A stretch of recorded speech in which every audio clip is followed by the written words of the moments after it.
ലൈറ്റൊക്കെ അവിടെ പാർക്കിംഗ് തെളിഞ്ഞ് കിടപ്പുണ്ട്. പാർക്കിംഗ് നിറയെ വണ്ടികളാണ്. അപ്പോൾ പറഞ്ഞത് ശരിയാണ്, ആ ഹോട്ടൽ മുഴുവൻ ബുക്കിംഗ് ആണെന്ന് മനസ്സിലായി. അവിടെ ഒരു സ്പേസ് ഉണ്ടായിരുന്നിടത്ത് ഞങ്ങൾ വണ്ടി ഇട്ടു, ലഗേജെല്ലാം പുറത്തെടുത്തു, നടുവൊക്കെ നിവർത്തി ഞങ്ങൾ ചെന്നു. അപ്പോൾ ഇവർ ഈ പറഞ്ഞ സാധനം ഓഡിയോ റെക്കോർഡ് ചെയ്ത് വെച്ചിട്ടുണ്ട്. കയറി ചെന്നിട്ട് ഒരു ഗാർഡൻ ഉണ്ട്, അതിൻ്റെ സൈഡിൽ കൂടെ അകത്തേക്ക് നടക്കുമ്പം ഒരു ഫുട്പാത്ത് ഉണ്ട്. ഫുട്പാത്തിൽ കൂടെ ചെന്ന് ഇടത്തോട്ട് തിരിയുമ്പോൾ കെട്ടിടത്തിൻ്റെ ഒരു പിൻഭാഗത്തെത്തും, പിൻഭാഗമല്ല ഒരു വശത്തെത്തും.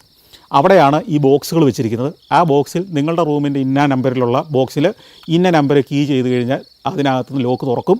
അപ്പോൾ അതിനകത്തുനിന്നൊരു കീ കിട്ടും. ഇതൊക്കെ ഞങ്ങൾ ചെയ്തു. കീ കിട്ടി. ആ കീ ആയിട്ട് മുകളിൽ ചെന്നു, റൂം തുറന്ന് ലൈറ്റിട്ട് കയറി നോക്കുമ്പോഴാണ് അടുത്ത പ്രശ്നം.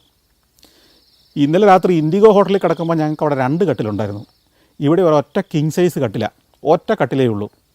അത് വീതി കൂടിയതാണ്, എങ്കിലും കിങ് സൈസിലുള്ള ഒറ്റ കട്ടിൽ. അപ്പോൾ ഞാൻ പറഞ്ഞു, ഒരു കാര്യം ചെയ്തു, ഇന്ന് നിങ്ങൾ 2 പേരും കൂടെ കട്ടിലേ കിടക്കുക. ഇന്നലെ നിങ്ങൾ 2 പേരും കൂടെ കട്ടിലേ കിടന്നത്. ആ നിയമം നമ്മൾ തെറ്റിക്കേണ്ട. നിങ്ങൾ 2 പേരും കിടന്നു. അപ്പോൾ അവിടെ